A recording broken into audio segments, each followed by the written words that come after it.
Happy June. June 1st in the garden.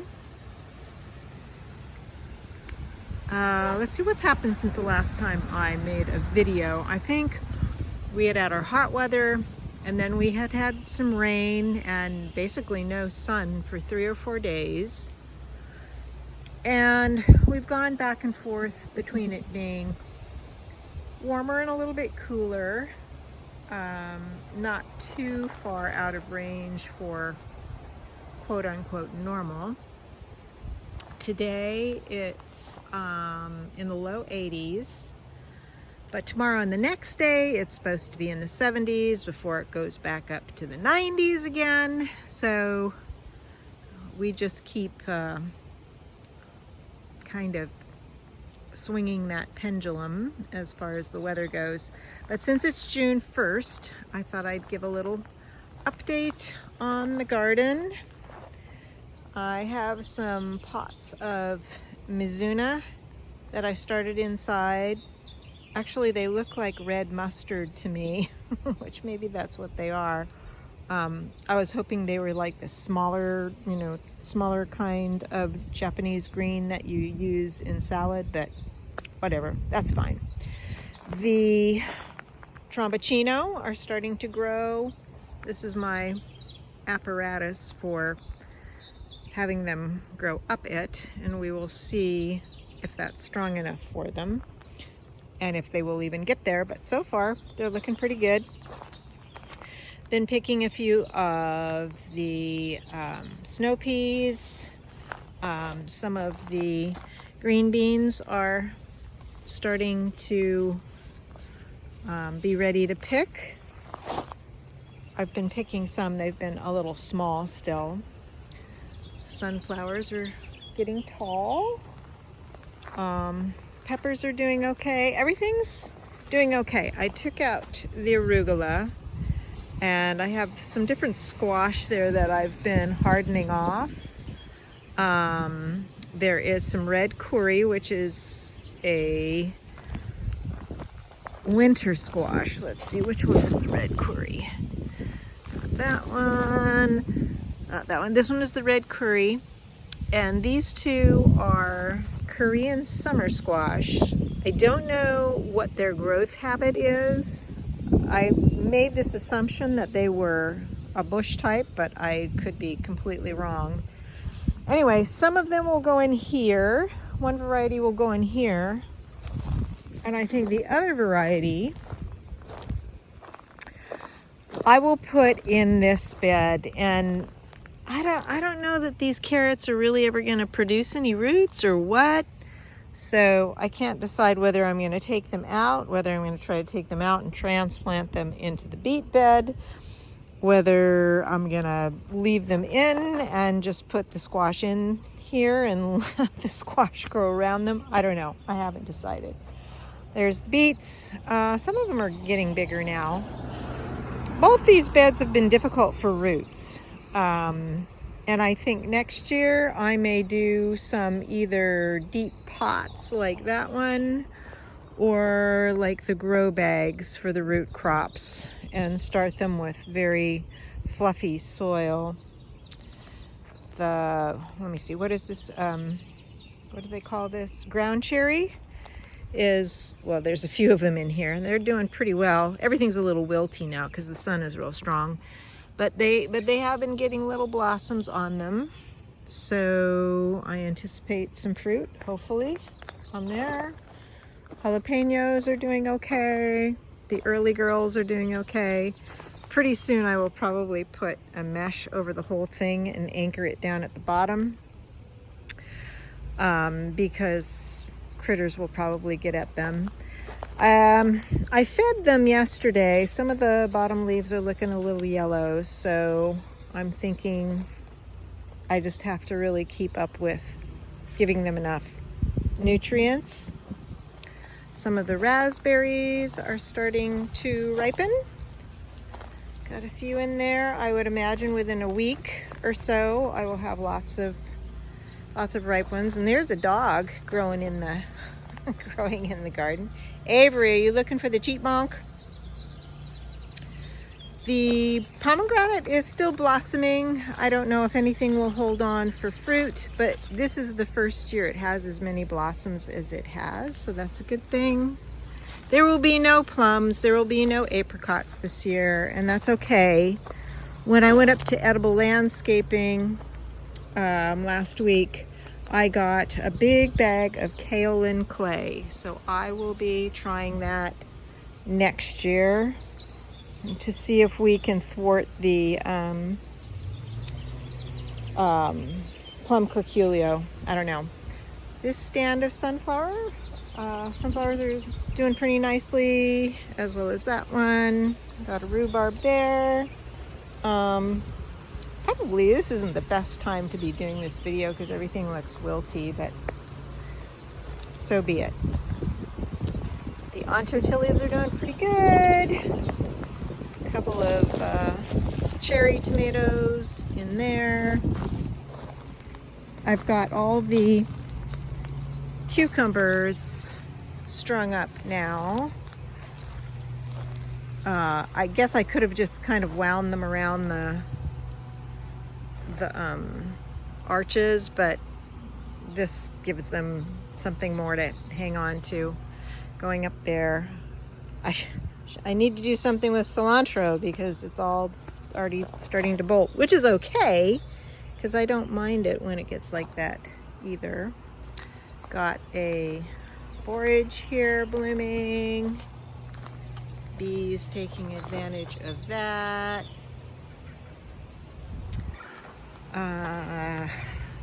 Yeah, that's mostly what's going on here in the vegetable garden. Been picking some of the kale and collards. I made a dish with that and some pasta the other day.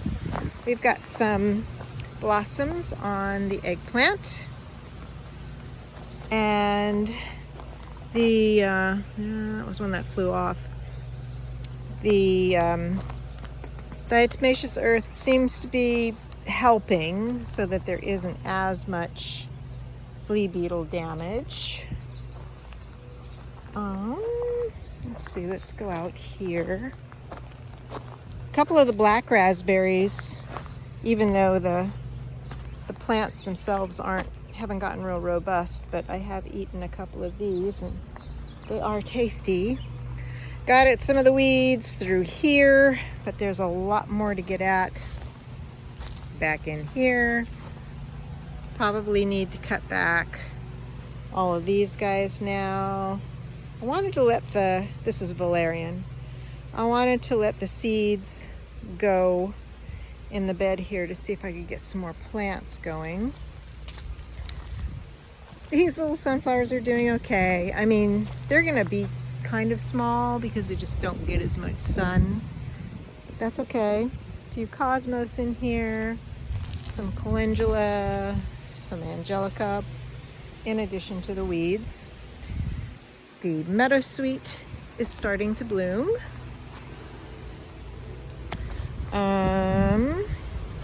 You know, I just read that mullein, we shouldn't be planting mullein. This is Greek mullein. I don't know that makes any difference, but Nicole, the black forager, said it's terribly invasive and there are better things to grow than mullein, so I need to do some research on that.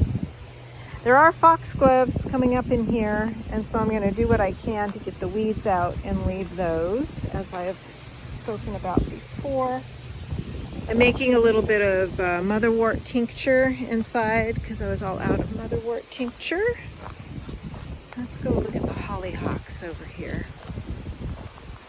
The Dara is starting to bloom. One right here even. And there's still some larkspur in there. There's some calendula that are budding over here. Let's see, can you see that? There we go. Still have some California poppy. It's been very windy yesterday and today. Here's these hollyhocks. These hollyhocks, have, been really fabulous this year. I don't know if anything's going in here or they have just gotten so big that they've kind of moved over in that direction. Anyway, yeah, pretty nice. Some of the breadseed poppies have started to bloom, but they're just kind of small this year, so I just need to accept that that's how they're gonna be. This is a pretty hollyhock. I like this one. I think this was one of the outhouse varieties. Got some other little things in here, some flax that's already bloomed out, some other kinds of poppies in here. This looks like a bachelor's button. Got another hollyhock there getting ready to bloom. We'll see if we get any daylilies from this stand. I don't really care. I'm ready to take all the daylilies out anyway, but clearly the deer have been coming by and getting the buds, which they tend to do, but that's okay. No biggie. Let me show you what I did out back.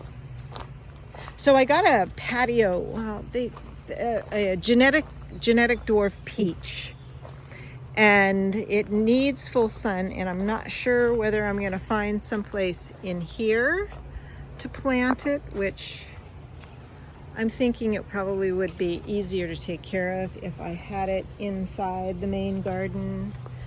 I'm sure the deer would like peach leaves, so, but I'm not sure if I'm gonna plant it this season or wait until it goes dormant in the winter. I asked if I could plant it in a pot, and she said yeah, but they actually like being in ground better. So this is, well, we'll come back to it. All the feverfew is blooming, and oh looky, we've got our first black-eyed Susan.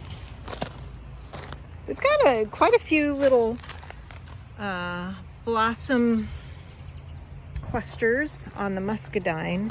Trying to figure out what to plant here. I almost thought about the genetic dwarf peach going here, but I'm not sure it would get enough sun.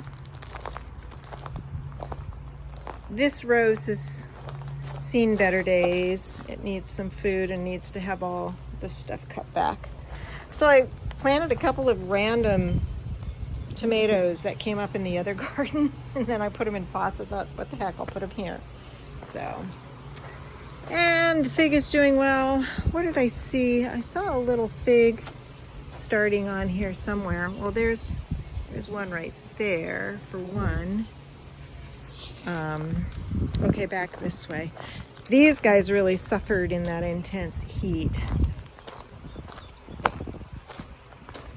Okay, so we've got our cute little peach here, which has really nice blossoms on it, apparently.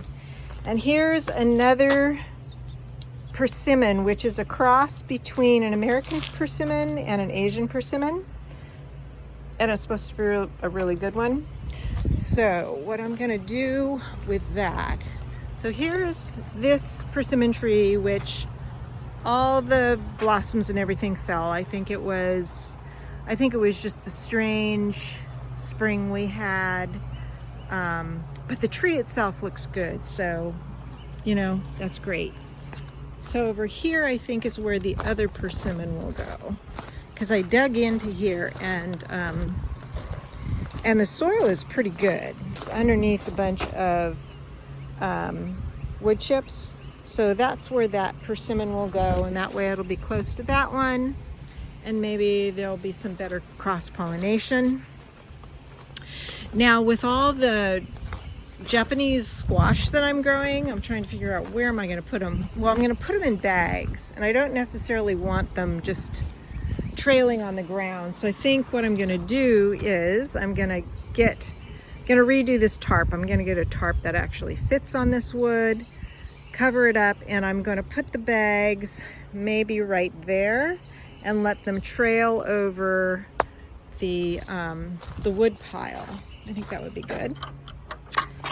I had a little full moon fire pit with my other crone ladies in the neighborhood yesterday, which was nice.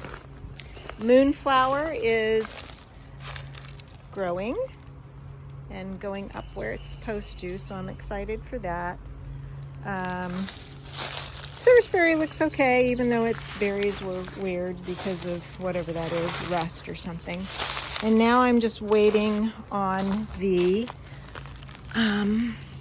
these guys will be the wine berries. And so I guess what happens is that they swell and they ripen, and then this, I guess these are like calyxes on it, and then they will kind of go back. So these are all doing well. I put a couple of wintergreen over here. I bought a couple of wintergreen because this is mostly shady. Still want to fill in here with a lot of ferns. This soil is really crap though, so I have to just keep building up organic matter on top of it. So back here is where I worked the other day to get a whole bunch of invasives off this tree back here, which is on my property line, I guess, but it's in between the fences. I don't know why they did that like that, but whatever. So I actually cut a door in the wire here and got in there and got out the Akuba and all sorts of stuff. Still lots more to be done, obviously, along the perimeter, but it's a start. And then I kind of got at some of the invasives through here a little bit. Cut back this rhododendron, a whole bunch of it had died, but this part had rooted and this part's still alive, so I need to feed the poor thing. Papa's doing okay. And then I planted a huckleberry back here. So it's kind of a cross between a blueberry and a wild huckleberry, and it should do okay in the dappled light back here. And I have to put the other black cohosh over there that I haven't planted yet. And my little golden seal has done better this year, so I need to cut back this red bud. There's a bunch of red buds that have just come up back here, and I will leave them selectively. I don't need as many as there are. But I do have my neighbor, or my friend, she really loves black gum trees, also known as tupelo. And we looked at this one, and this one appears to be a tupelo. So what I might do is when it goes dormant in the winter, I may dig it up and put it in a pot and relocate it, because it's right under the power lines, and either it will get tall and run into the power lines, or they will finally come through to bury the power lines and probably have to dig a whole strip up through here. So that's the pile of debris from when I was working the other day. I just told myself I was going to get into beast mode and finish it. So I got some daylilies out, lots more to get out, lots more lily of the valley to get out. But the fact that I was able to get through that in a few hours made me feel like, yeah, I can do this. I can do it. So that's it. Yeah, I don't have anything else new and interesting to say, but I know I haven't made a video in, I don't know if it's been 2 weeks or not, but I think there was enough to show that I thought I would do it, and it's a beautiful day today. I hope it's a beautiful day wherever you are this first day of June, almost the solstice.